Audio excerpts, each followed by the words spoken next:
ngalan ng Ama, ng Anak, at ng Espiritu Santo. Amen. Sumainyo ang Panginoon. At sumaiyo rin. Mga kapatid, aminin natin ang ating mga kasalanan upang tayo maging marapat gumanap sa banal na pagdiriwang.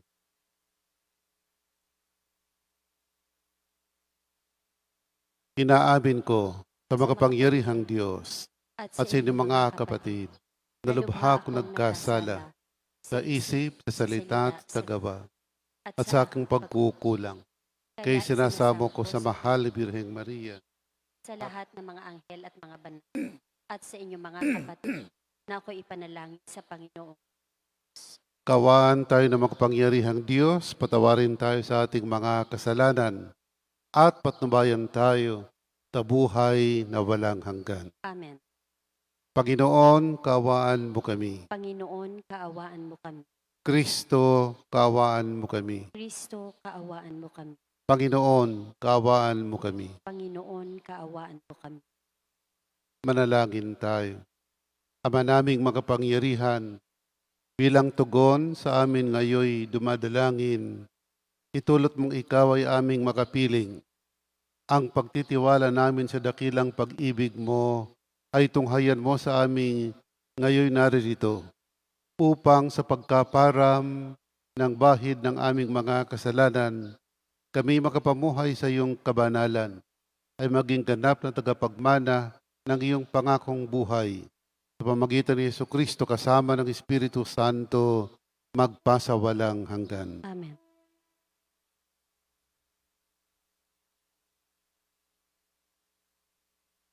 Pagbasa mula sa aklat ng Henesis. Noong mga araw na iyon, nagpatira pa si Abram. Sinabi pa sa kanya ng Diyos, "Ito ang ating tipan. Ikaw ay magiging ama ng maraming bansa." Hindi na Abram ang itatawag sa iyo, kundi Abraham, sapagkat ginagawa kitang ama ng maraming bansa. Pararamihin ko ang iyong mga inapo at magtatatag sila ng mga bansa at may magiging hari sa kanila. Tutuparin ko ang aking pangako sa iyo at sa iyong lahi at ako'y magiging Diyos ninyo habang panahon. Ibibigay ko sa inyo ang lupaing ito na inyong titirahan ngayon. Magiging inyo na ang buong lupain ng Kanaan habang panahon at ako ay magiging Diyos ninyo. Kayo naman ay dapat maging tapat sa ating tipan, ikaw at ang iyong lahi, sabi pa ng Diyos kay Abraham. Ang salita ng Diyos. Salamat sa Diyos. Salmong tugunan. Nasa isip ng may kapal ang tipan niya kailanman. Nasa isip ng may kapal ang tipan niya kailan. Siya ay hanapin at ang kanyang lakas ay siyang asahan. Siya ay hanapin upang mamalagi sa kanyang harapan. Ating gunitain ang kahanga-hanga niyang mga gawa, ang kanyang paghatol, gayon din ang kanyang ginawang himala. Nasa isip ng may kapal ang tipan niya kailan. Ito'y nasaksihan ng mga alipit, anak ni Abraham. Gayon din ang lahat na anak ni Jacob na kanyang hinirang. Ang Panginoon Diyos ay ang Panginoon, siya ang ating Diyos. Sa kanyang paghatol ay ang nasasaklaw buong sansinuko. Nasa isip ng may kapal ang tipan niya kailanman. Ang tipang pangako'y laging nasa isip niya kailanman. Ang mga pangakong kanyang binitiwan sa lahat ng angkan. Ang tipan ng Diyos ay unang ginawa niya kay Abraham at may pangako ring ginawa kay Isaac na lingkod na mahal. Nasa isip ng may kapal ang tipan niya kailan.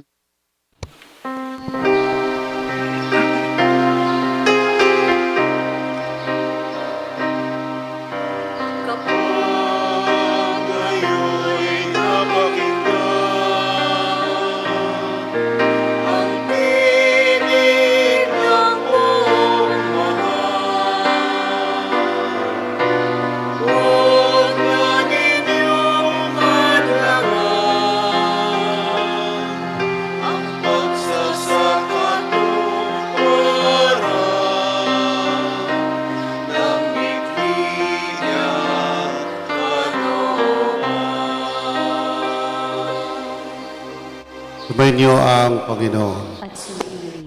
Ang mabuting balita ng Panginoon ayon kay San Juan. Papuri sa iyo, Panginoon. Noong panahong iyon, sinabi ni Jesus sa mga Hudyo, "Tandaan ninyo, ang namumuhay ayon sa aking aral, kailanman ay hindi makararanas ng kamatayan." Sinabi ng mga Hudyo, "Ngayon ay natitiyak namin inaalihan ka nga ng demonyo.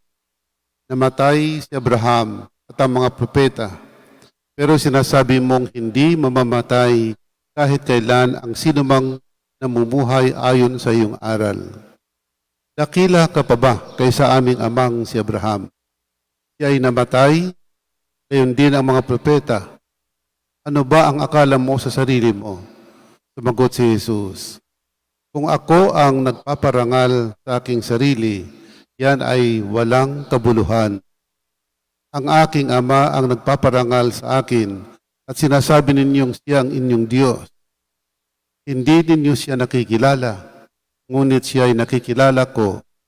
Kung sabihin kong hindi ko siya nakikilala, ako'y magiging sinungaling na tulad ninyo. Subalit nakikilala ko siya at ginagawa ko ang kanyang sinasabi. Natuwa ang inyong ama, si Abraham, nang mabatid na nakikita niyang araw ng pagparito ko. Nakita nga niya ito at siya ay nagalak. Dahil dito'y sinabi sa kanya ng mga Hudyo, wala ka pang 50 taon at nakita mo na si Abraham? Sumagot si Jesus, sinasabi ko sa inyo, bago ipinanganak si Abraham, ako na. Dumampot sila ng bato upang siya'y batuhin. Ngunit nagtago si Jesus at lumabas ng templo. Ang mabuting balita ng Panginoon. Pinupuri ka namin, Panginoong Hesukristo. Magandang umaga po sa lahat. Ang ating pong magninilay mula sa unang pagbasa. Atin pong narinig ang kasunduan, ang tipan ng Diyos kay Abraham. Ang tipan ng Panginoon kay Abraham ay hindi isang tipan na personal lamang. Ito'y tipan sa lahi ni Abraham. Lahi, bayan. Ang atin pong kaligtasan, although personal, it is also communal. Meron po tayong responsibilidad na maligtas personal, pero meron din po tayong responsibilidad sa community, sa komunidad. Hindi po pwedeng personal lamang na wala kang responsibility sa iyong kapwa. Ang tipan ng Panginoon kay Abraham ay tipan sa lahi ni Abraham. Tipan sa bayan ng Diyos. A covenant with the people, the person, people of God. Kaya makikita po natin na sa history ng ating kaligtasan, yung buong bayan kung minsan ay nagsasuffer dahil sila ay hindi nagiging tapat. Isa lang naman ang kasunduan ng Panginoon eh. Ang tipan ay ganito, I will take care of you, I will make you into a great nation, but you have to be faithful. Kayo naman ay dapat maging tapat. Pagkatapos sabihin ng Panginoon, gagawin ko kayong dakilang bayan, tutuparin ko ang aking pangako sa inyo at sa inyong lahi, ako'y magiging Diyos, etc., etc. Sa dulo sinasabi ng Panginoon, kayo naman ay dapat maging tapat. In return for all the protection and graces that the Lord gives us, not only as a person, but as a family, as a community, in return, God demands only one thing. We have to be faithful. E po sa umagang ito, ang ating pong pagdinilay ay tayo po ba ay tapat sa ating Panginoon? Sa kabila at sa halip ng lahat ng mga biyayang binibigay niya, hindi lamang sa ating pagkatao, kundi sa ating pamilya, sa ating buong bayan, tayo po ba ay nagiging tapat? ilang kabayaran. Sa ngalan ng Ama, ng Anak, ng Espiritu Santo. Mga kapatid, ilapit natin ang ating mga kailangan kay Jesus na gumagabay sa ating pagpupunyagi sa pananampalataya patungo sa Ama. At ating itutugon sa bawat panalangin, Panginoon, dinggin mo ang aming panalangin. Panginoon, dinggin mo ang aming panalangin.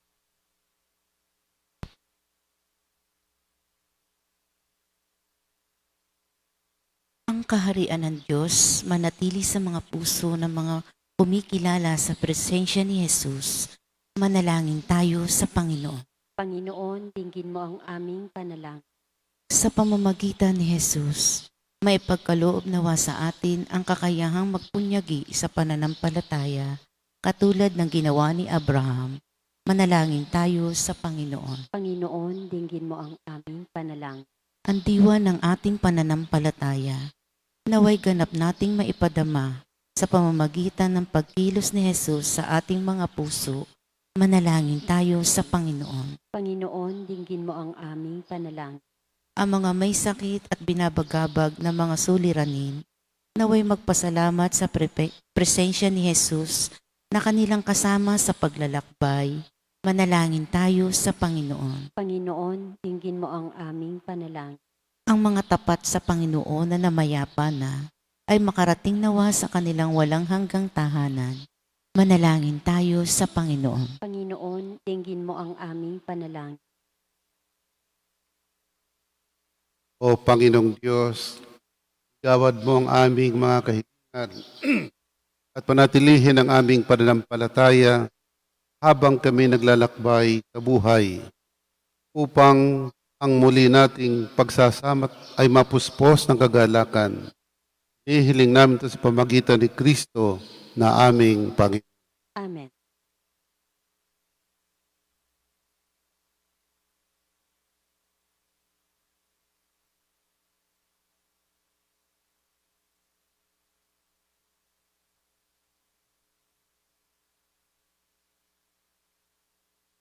Kapuri-puri ka Diyos sa mga lumikha sa sanlibutan.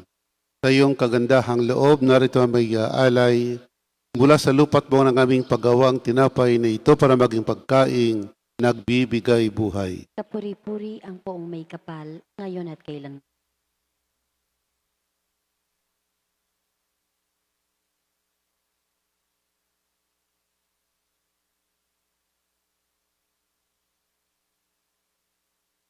Kapuri-puri ka Diyos sa mga lumikha sa sanlibutan.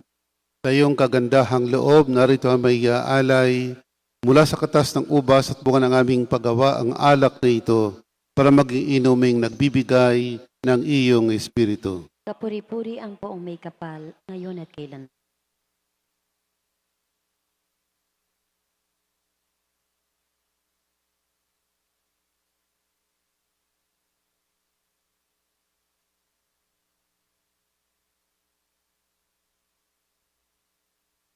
Manalangin kayo mga kapatid upang paghahain natin ay kalugdan ng Diyos, Amang makapangyarihan. Tanggapin nawa ng Panginoon itong paghahain sa iyong mga kamay, sa kapurihan at karangalan, sa ating kapakinabangan at sa buong sambayanan niyang banal.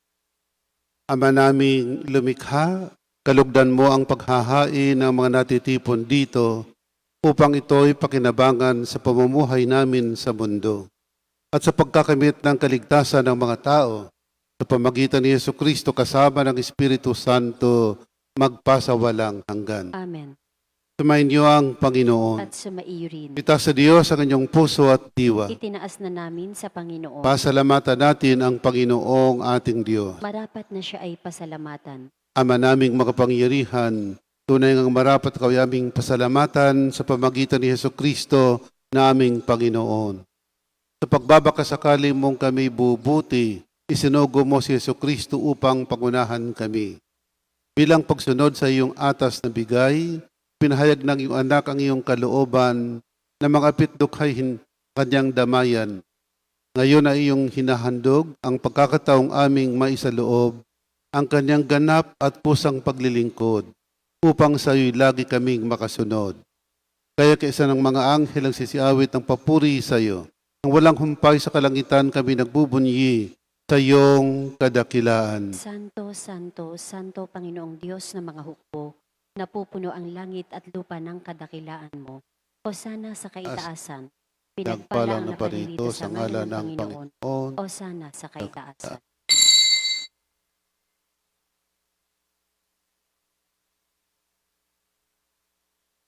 Ama naming banal, ikaw ang bukal ng tanang kabanalan. Kahit sa pamagitan ng Espiritu gawin mong banal ang mga kaloob na ito, upang para sa amin maging katawan at dugo ng aming Panginoong Heso Kristo. Bago niya pinagtiis ang kusang loob na maging handog, hinawakan niyang tinapay, pinasalamatan kanya, pinaghati-hati niya yon.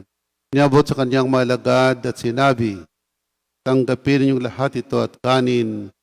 Ito ang aking katawan na hahandog para sa inyo.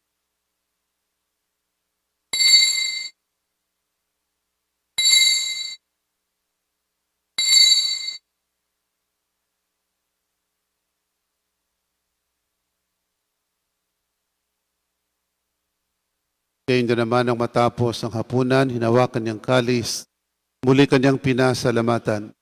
Niabot niyang kalis sa kanyang malagad at sinabi, tanggapin niyo lahat ito at inumin. Ito ang kalis ng aking dugo ng bago at walang hanggang tipan. Ang aking dugo ni bubuhos para sa inyo at para sa lahat. Ipagpapatawad ng mga kasalanan. Gawin niyo ito sa pag-alaala sa akin.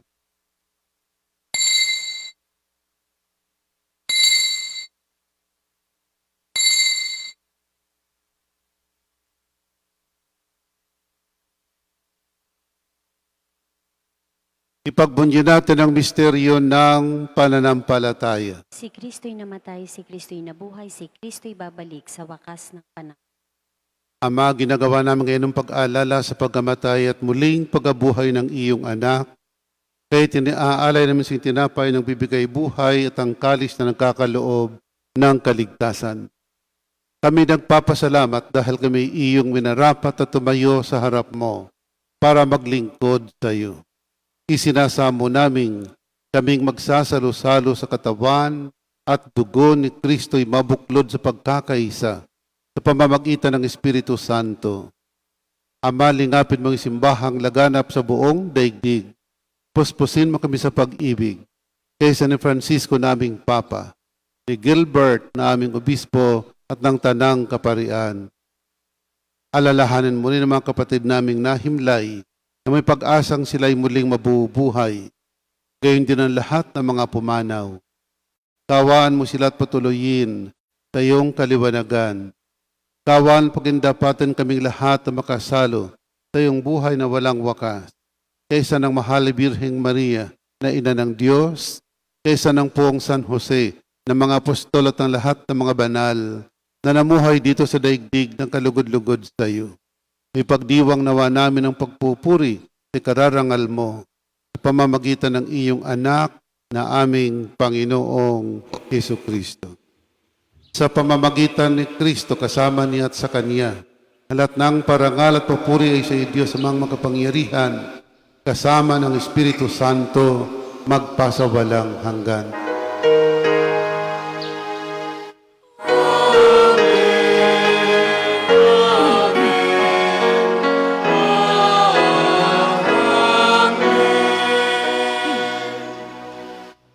Sa tagubilin ng kagagaling na utos sa turo ni Jesus na Panginoon natin ni Diyos, awitin natin ang Ama namin. Ama namin, sumasalangit ka, sambahin ang ngalan mo, mapasa amin ang kaharian mo, sundin ang loob mo dito sa lupa para nang sa langit. Bigyan mo kami ngayon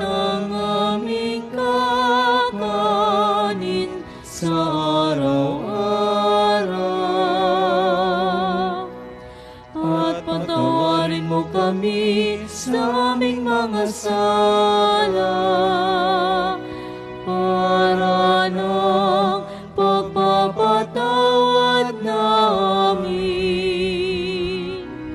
sa nagkakasala sa amin, at huwag mo kaming ipahintulot sa tukso, at iadya mo kami sa lahat ng masama. Hiling namin kami yan sa lahat ng masama. Pagkalooban ng kapayapaan araw-araw, iligtas sa kasalanan at ilayo sa lahat ng kapahamakan. Samantalang aming pinalbikan ng dakilang araw ng pagpapahayag ng tagapagligtas naming si Hesu Kristo. Sapagkat iyo ang kaharian at ang kapangyarihan at ang kapurihan magpakailanman. Amen. Panginoong Hesu Kristo, sinabi mo sa mga apostol, kapayapaan ang iniiwan ko sa inyo. Ang aking kapayapaan binibigay ko sa inyo. Tunghayan mong aming pananampalataya at huwag ang aming mga pagkakasala. Pagkalooban mo kami ng kapayapaan at pagkakaisa ayon sa iyong kalooban, kasama ng Espiritu Santo, magpasawalang hanggan. Amen. Ang kapayapaan ng Panginoon ay laging sumainyo. At sumaiyo rin. Pagbigayan tayo ng kapayapaan sa isa't isa. Peace. Kordero ng Diyos na nag-aalis ng mga kasalanan na sanlibutan, maawa ka sa akin. Kordero ng Diyos na nag-aalis ng mga kasalanan na sanlibutan, maawa ka sa akin. Kordero ng Diyos na nag-aalis ng mga kasalanan na sanlibutan, ipagkaloob mo sa amin ang kapayapaan.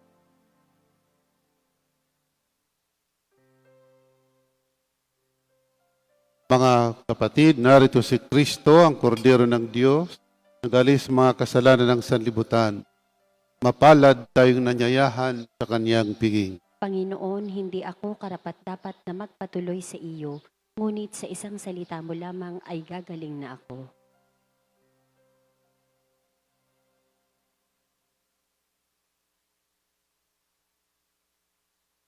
Ang katawan ni Kristo. Amen.